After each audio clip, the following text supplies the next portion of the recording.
The next one is, consider the following statements. The partition of Bengal in 1905 was reversed during Curzon's tenure due to public protest. The partition led to rise of Swadeshi movement. Curzon justified the partition on administrative grounds. Which of the following statements of the above is correct? Okay, in this particular context, which of the following statements is correct? What do you think is the answer? Okay, what do you think is the answer?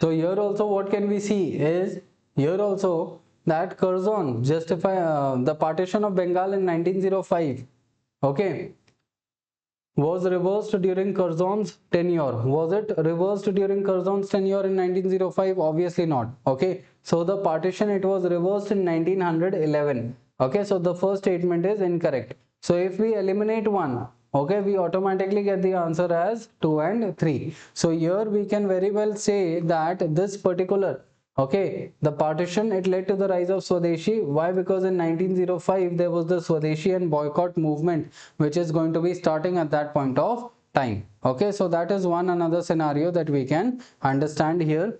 Then Curzon justified the partition on administrative grounds. Yes, originally they wanted to partition the Bengal on religious lines to reduce the nationalism in India. However, they could not tell this to the people. So what they did is, they told the people that we are going to divide it on administrative lines.